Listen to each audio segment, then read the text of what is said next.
বাঙালির প্রিয় খাবার হলো ডাল ভাত, আর ওই ডাল ভাতের সঙ্গে যদি এরকম একটা নিরামিষ রেসিপি থাকে তাহলে কিন্তু আর কোনো রকম প্রশ্নই থাকে না। শুধুমাত্র ভাতের সঙ্গে কেন, আপনি রুটি পরোটা যা কিছুর সঙ্গে খেতে চান খেতে পারবেন, কোনো অসুবিধা নেই। তো দেখতেই পাচ্ছেন কতটা লোভনীয় হয়েছে দেখতে। তো কয়েকটা মশলা আমি এতে অ্যাড করেছি, যার কারণে কিন্তু খেতে অপূর্ব হয়েছে। তো রেসিপিটি দেখুন, আশা করি আপনাদেরও ভালো লাগবে। যদি ভালো লাগে তাহলে আমার ভিডিওতে একটা লাইক দিবেন, নতুন কেউ হয়ে থাকলে অবশ্যই আমার চ্যানেলটিকে সাবস্ক্রাইব করে নেবেন। তো এইভাবে আমাকে সাপোর্ট করবেন। তার আগে নমস্কার, কেমন আছেন সবাই? আশা করি ভালো আছেন। সুপ্রশান্তি ব্লগে আপনাদের সবাইকে স্বাগত জানাই, আমি শান্তি। তো কড়াইতে দেখতে পাচ্ছেন একটু তেল দিয়েছি, তেল দেওয়ার পরে কিন্তু আমি আলুটাকে দিয়ে ফেলেছি। তো আলু দেওয়ার আগে কিন্তু কিছু মশলা দেওয়ার কথা ছিল, তো সেটা আমি দিতে ভুলে গিয়েছিলাম। প্রথমে আলুটাকে দিয়ে ফেলেছি, তো কোনো অসুবিধা নেই, আমি এখনই ঠিকঠাক করে নিচ্ছি। তো আমি কি করেছি, আলুটাকে এক সাইডে আমি করে নিয়েছি, করে নেওয়ার পর তেলটাকে একটু ভালোভাবে গরম করে নিয়েছি। তাছাড়া তেলটা গরম রয়েছে। আমি কি করেছি, কালো সরষে দিয়েছি 1 চামচের মতো, আর গোটা জিরে দিয়েছি। তো এই দুটো ফোড়ন যদি এই রেসিপির মধ্যে দেওয়া যায় তাহলে কিন্তু এই রেসিপির স্বাদ অনেকটাই পাল্টে যায়। তো এটা অবশ্যই দেওয়ার চেষ্টা করবেন। তো যাতে মশলাগুলো ভালোভাবে ভাজা হয় তার জন্য আমি কী করেছি, একটু অপেক্ষা করেছি। অপেক্ষা করার পর কিন্তু এভাবে নাড়িয়ে চাড়িয়ে নিয়েছি। তারপর কিন্তু আলুর সঙ্গে আমি মিশিয়ে নিয়েছি। তো ভাবলাম, যেহেতু আমি সবজিগুলো নিয়েছি একই রকমই সবজিগুলো, এগুলো ভাজতে একটু সময় লাগে, তো ভাবলাম একই সঙ্গে দিয়েই কিন্তু কাজটা আমি করে নিতে পারি। তাই আমি কি করেছি, একই সঙ্গে ওই যে বিনস দিয়েছি, গাজর দিয়েছি, আমি আর আলাদা করে কিছুই করছি না, একই সঙ্গে দিয়ে কাজটি করে নিচ্ছি। তো দেখুন মোটামুটি সব কিছু দিয়েছি, দিয়ে আমি নাড়িয়ে চাড়িয়ে নিচ্ছি। আর এই মুহূর্তে কিন্তু আমি লবণটাকে দিচ্ছি না, লবণটা আমি একটু পরেই দেবো, এখন কিন্তু দেবো না।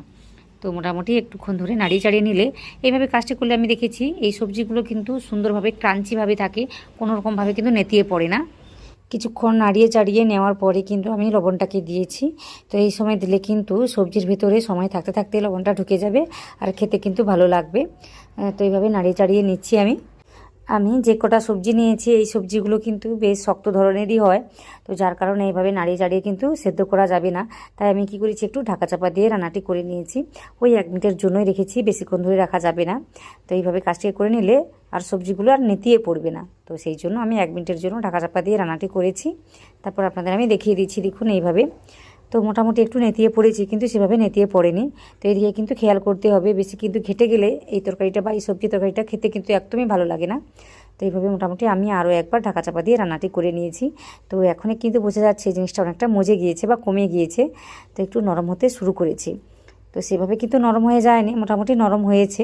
তো এইভাবে কাজটিকে করে নিতে হবে, বেশিক্ষণ ধরে কিন্তু ঢাকা চাপা দেওয়া যাবে না, তাতে করে নিচে লেগে যাবে, সাথে সাথে নরম হয়ে যাবে।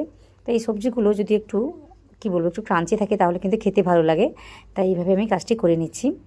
তো এই মুহূর্তে আমি যেটা দিচ্ছি সেটা হলো ওই লঙ্কা গুঁড়ো, আর অল্প করে একদমই একটু, দেখুন আমি হলুদ গুঁড়ো দিয়েছি।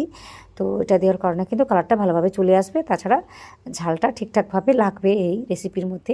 তো আপনারা চাইলে কিন্তু এখানে চিলি ফ্লেক্স দিতে পারেন, ওটা দিলে কিন্তু খেতে আরও ভালো লাগে। এই মুহূর্তে আমার কাছে ছিল না তাই আমি দিইনি, থাকলে আমি অবশ্যই দিতাম। মশলাগুলো দেওয়ার পরে ভাবলাম একটু ঢাকা চাপা দিয়েই রান্নাটি করে নেওয়াই ভালো, কারণ এই মুহূর্তে যদি আমি এইভাবে কাজটি করি এই সবজির কিন্তু স্বাদ অনেকটাই বেড়ে যাবে। যে কোনো রেসিপিকে আপনি যখন ঢাকা চাপা দিয়েই রান্নাটি করবেন তখন কিন্তু ওর স্বাদ অনেকটাই বেড়ে যায়, ওই রেসিপির স্বাদ। তো সেই কারণে এইভাবে রান্নাটি করে নিয়েছি। তো দেখুন মোটামুটি এখন নরম হয়ে গিয়েছে, কিন্তু সেভাবে ঘেঁটে যায়নি। তো বোঝা যাচ্ছে জিনিসটা একদমই তৈরি হয়ে গিয়েছে। তো সবশেষে আমি কি করেছি, একটা মশলা দিয়েছি, যার কারণে কিন্তু এই রেসিপির স্বাদ একদমই বদলে যায়। তো আমি যেটা দিচ্ছি সেটা হলো এই আমচুর পাউডার, ওই 1 চামচের মতোই আমি দিয়েছি।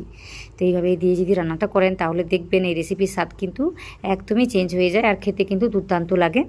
আমচুর পাউডারটি দিয়ে কিছুক্ষণ নাড়িয়ে ছাড়িয়ে নিলেই কিন্তু রান্নাটি একদম কমপ্লিট হয়ে যায়। তো মোটামুটি এখানে তৈরি আমার এই রেসিপিটি। তো দেখুন আজকে আমি নিরামিষভাবে রান্না করেছি, না হলে কিন্তু অন্যদিন আমি কি করি, ওই যে যখন আমি কালো সরষে আর গোটা জিরে দিয়েছি না, ঠিক ওই সময় ওই যে গ্রেট করে একটু আমি রসুন কুচি দিই, তাতে কিন্তু খেতে দুর্দান্ত লাগে। তো ওইভাবে যদি আপনারা রান্না করতে চান তো রান্না করে নিতে পারেন। তো দেখুন এইভাবে রান্না করেছি, তাও কিন্তু খেতে অপূর্ব হয়েছে। তো এইভাবে রান্নাটি করে নিতে পারেন। তো আশা করি আজকের রেসিপিটি আপনাদের ভালো লাগছে। যদি ভালো লাগে সেটা কিন্তু কমেন্টে জানাবেন, তাছাড়া আমার ভিডিওতে একটা লাইক দেবেন, নতুন কেউ হয়ে থাকলে অবশ্যই আমার চ্যানেলটিকে সাবস্ক্রাইব করে নেবেন। তো এইভাবে আমাকে সাপোর্ট করবেন। তো এই ধরনের রান্নাবান্না দেখতে চাইলে কিন্তু সেটা কমেন্ট করে জানাতে পারেন। তো আমি ঘরোয়া রান্নাবান্নাগুলো দেখাতে বেশি পছন্দ করি, তো অবশ্যই জানাবেন যদি ভালো লাগে। তো ওই যে বললাম যদি ভালো লাগে সেটা কিন্তু কমেন্ট করে জানাবেন, তাছাড়া কোনো রকম রান্নাবান্না দেখতে চাইলে সেটাও কিন্তু কমেন্ট করে জানাতে পারেন। তাহলে ওই রান্নাবান্নাগুলো আমি আপনাদের সাথে শেয়ার করব। তো আজকের এই যে রেসিপিটি দেখলেন, আলু বিনস এবং গাজরের তরকারি, এটা শুধুমাত্র ভাত না, আপনি রুটি পরোটা সব কিছুর সাথে কিন্তু অনায়াসেই খেতে পারবেন।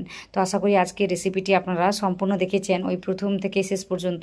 আপনারা যারা দেখেছেন আপনাদের সবাইকে অনেক অনেক অনেক ধন্যবাদ জানাই।